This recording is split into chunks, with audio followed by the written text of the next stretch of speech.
This video I've actually been really looking forward to talking about because physicians and those seeing patients often are really close to my heart. As a nurse, I loved working with physicians and being a part of the patient team like that.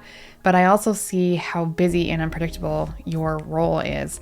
And then when you add milk and pumping and mom life on top of that, it just seems like a lot. And one of my favorite things to do is to combine science and practical. And working especially with well-educated healthcare providers is really fun for me. We get to talk on a higher level and teach at a higher level. And I know you understand the science. And the best thing we can do is figure out how to balance that with the practical, your schedule, your patience, your workload. And that's something that I love. So that's what we're going to dive into today. I'm going to give you some top tips for pumping as physicians. Again, this includes, PAs and NPs and anyone, physical therapists, anyone seeing patients on the regular. That's kind of who I'm talking to in this video. If you're a nurse or something like that, working busy shifts too, I feel you. I've been there, and I'll have a separate video breaking down that for you because it looks a little different than those who are directly seeing patients and have that load trying to juggle pumping as well. In case you've never met me before, my name is Allison Tolman. I'm a nurse, a mom of 3, and a lactation consultant. At New Little Life, we have a whole team where we specialize in helping working moms pump fast and efficiently to protect their milk supply at work so they can breastfeed as long as they want to. We only work with working moms and people like you, so I'm glad you're here. If you want some help walking through everything step by step, let me know. That's what we love to do. Okay. First things first, one of the hardest parts about being a physician in that role is your inconsistent schedule. And at this point, I've worked with many physicians or those in patient care roles inside of our program. And this is by far one of the biggest challenges that you have, whether you are seeing patients all day long or you're in the OR or you're doing on-call things. There's such a variety here. And as we know, a day scheduled full of patients rarely goes as expected. So it sounds wonderful to be able to plan your pumping every 2.5 to 3 hours, schedule a little half an hour break in between your patients. But how realistic is that really when we get down to it? Patients go over, you take longer, you get called away, and it can be really challenging. So finding a schedule that is flexible and really understanding not only the milk supply chain, which I'm sure you probably do because, this is like biology 101, right? But how do we incorporate pumping into a crazy schedule like this? It has to be flexible, and you have to understand your milk supply, your breast storage capacity, how it works. What are some of the tips and tricks to make it work if you get called away and now you've missed your session? What do we do now? Or your surgery ends up taking longer than you anticipated, and now you've been 5 hours between pumping. How do we recover from that? What do we need to do? And these are all of the things that we need to take into account because your schedule just doesn't look as predictable as a lot of other professions. One of my favorite tips to give you about this is it's always better to pump a little bit earlier, even if it's a shorter session with less output than it is to put it off.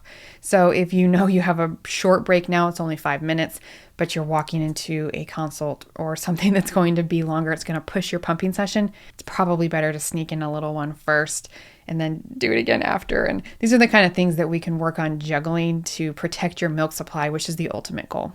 Next, let's talk about boundaries and breaks. If you have a heavy patient load, this is going to necessitate setting boundaries and prioritizing your health. It's important to schedule breaks for your pumping and then actually take them, okay? I have worked in the healthcare field. I know how difficult it is to actually take the breaks that you've scheduled for yourself. But you are now a mother too. You're not just a physician anymore. And so we have to set boundaries. We have to take breaks, and you have to prioritize yourself as an important aspect as well. Your patients are important. I get that. And you need to fulfill your responsibilities, but you're important too. And I think especially as all healthcare workers, I think do this a little bit, is we prioritize our patients over ourselves. And that's good. Like, we want to give good patient and thorough care and make sure that everything is happening. But at this point in your life, you're going to have to prioritize yourself a little bit more than you're used to. And that can be a little bit tricky, but that leads us into my next piece of advice for you, which is to get your team on your side. When you're treating patients, I know you're talking about the healthcare team. You're collaborating with other professionals. You're referring them when you need to. We're working as a team here. You have a team of nurses and assistants and staff and phlebotomists and all of these things that help you do your job. bring them on your team too. If you get the nurses on your side, you will be successful. They can help with your patients.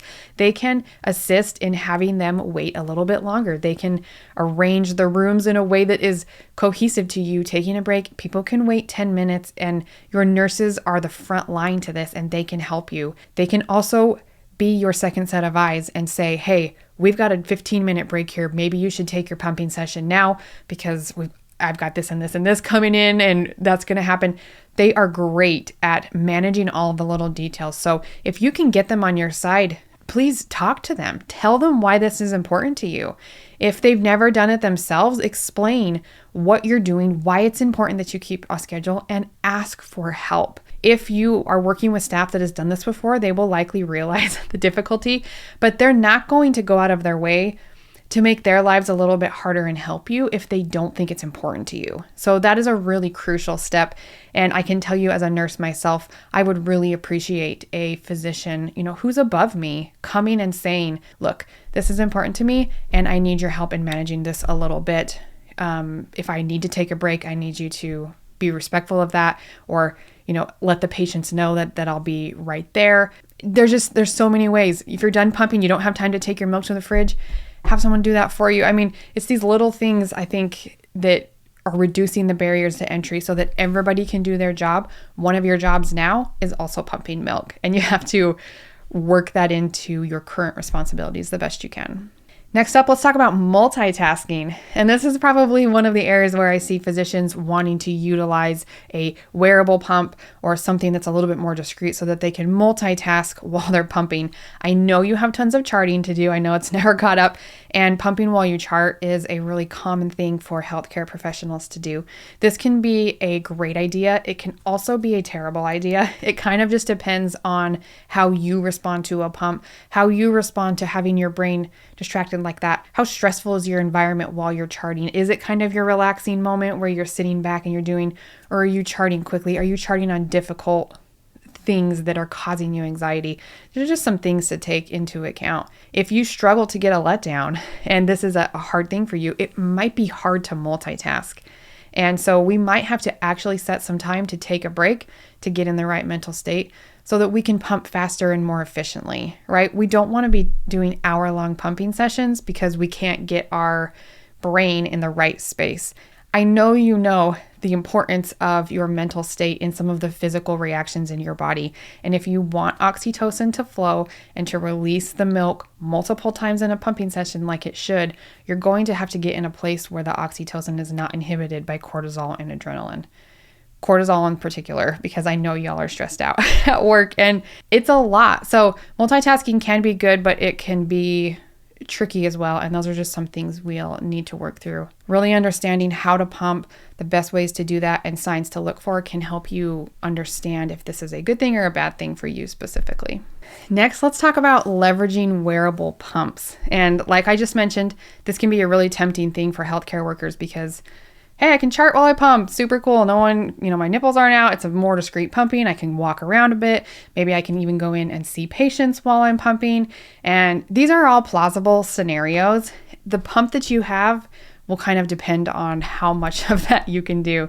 Now, in general, wearable pumps are a little less efficient than a regular style flange. And I don't want to say that as a blanket statement that they're always that way, but there is a higher learning curve with a wearable pump. And if you're not already really comfortable with pumping in a more traditional sense, I don't recommend jumping straight to a wearable.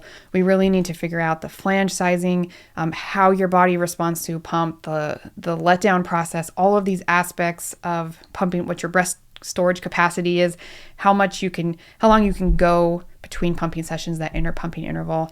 And then we can tackle wearable pumps and see if we can't find one that you can utilize. Some of them, I'll put a link down below to a webinar where we talk about the best breast pumps for working moms. I dived into wearables there and gave you some really practical information on which ones may be good, which ones are the most leak proof, which ones are the most quiet. So it kind of just depends on the smallest ones. Actually, there's a video on the YouTube channel on the most discreet wearable pumps, and I'll put that up top for you too, because all of these aspects are important and you're going to have to decide which is most important to you.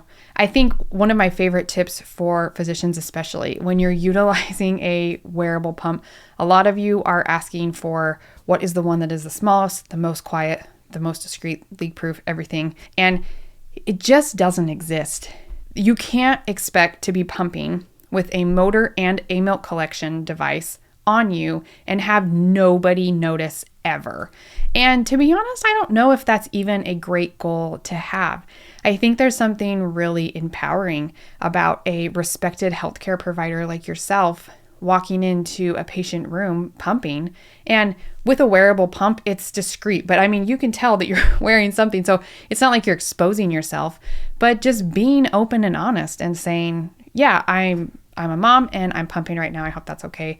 A lot of times patients don't notice. In fact, many physicians that I've worked with say the men especially almost never notice. And the women who have lactated and fed before will do and will often say encouraging words about it. But I'm surprised at how many of them say, yeah, a lot of my patients don't even notice. So I think it all depends on you, on your confidence level in doing this, on how willing you are to be open about this process that you're doing, which is a normal human process. And you're a physician. So we're going to have to find the common ground here to make it work. Oh man, this is going to be a long video because I could talk to you guys forever. You all have a really special place in my heart. And so if you want to come and work with me and get that step-by-step guide, I know how valuable your time is. And so if you want me to just walk you through the whole thing, you can listen to the lessons and the curriculum in your car, very step-by-step. Let's dive into understanding how all of this works. And then you also will have access to experts, myself and my team, and we can walk you through all these little things. I think I've found, especially for people like physicians and those in healthcare, a lot of times you just have questions that need quick answers. So having a forum where you can just ask an expert, get a quick answer, and move on with your life seems to work really well for you because you are very busy. You don't have time for appointments or one-on-one consults. Let's just get the answers and move on. And that's what we do inside of our program. So if you want to come and work with us and just have it streamlined, quick and easy, there's a link to schedule a call down below for a quick application, and we can answer any other questions that you have. Okay, so this next one is a great piece of advice, and that is to follow your own advice. Sometimes when you're struggling, I like to ask you, what would you tell a patient that just came to you in the same situation? And a lot of times, now, as a healthcare professional, I feel like I can say this, but we are sometimes often the worst patients because I don't know why we think we're different than regular patients, but I don't know, like we can handle anything. We don't need help. We're smarter than the regular, textbook says. And man, when you add motherhood and mom brain into your life, I feel like it does something crazy. I remember even as a trained expert in lactation and babies, I've been in OB and breastfeeding and childbirth for a very long time. And every time I had my babies, even by my third, where I was very well trained, I remember calling up other experts and saying, I don't know anything. I forgot everything I ever knew about latching a baby. This can't be right. I need help. And they would come over and tell me that things were actually going pretty good, right? Because I'm not dumb, but it's a lot. And sometimes you need another expert to come in and tell you what you're missing because you're so caught up in the middle of it. And so take your own advice. What would you tell a patient right now who is struggling with what you're doing? You're not able to make pumping sessions because you're stressed at work. You're neglecting yourself and your baby's food for the sake of someone else. And that's a noble cause, but to what end? You're important too. And I know you would tell a patient that, and to tell them that at some point they're going to have to prioritize their own health and their family's health and let go of some other things. Your well-being matters just as much as your patient's. And I feel very passionately about that and supporting you in this journey. I just want to remind you of the importance of your baby's food. And while I wholeheartedly support parents in whatever decision they make to feed their babies, including you, if that means that we turn to formula or we choose another path, that's fine. And it's your experience, your goals, and we know that fed babies are best. But a lot of you have very strong preferences toward feeding breast milk, and you probably know better than most the benefits that come from breastfeeding and from breast milk. And so if you want to continue feeding at the breast, but you are going back to work, we're going to have to protect that milk supply. Even if you choose to do formula while you're away from your baby, we still have to protect that supply so you can breastfeed when you're together again. There are lifelong benefits that come from the sacrifices that you're making right now. That doesn't make it easier, but sometimes focusing on those long-term benefits that I know you share with your patients can help you see the bigger picture and really push through some difficult times when this will probably be challenging. I encourage you to give yourself some grace while you try and find a balance in mothering and medicine. Don't shy away from stopping and reevaluating your goals and your situation.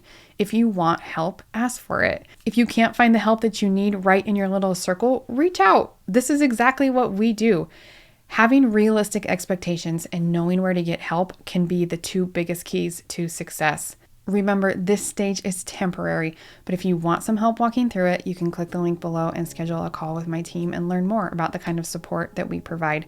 I'll put another video up here that I think you might find helpful, and hopefully we'll see you around and talk soon.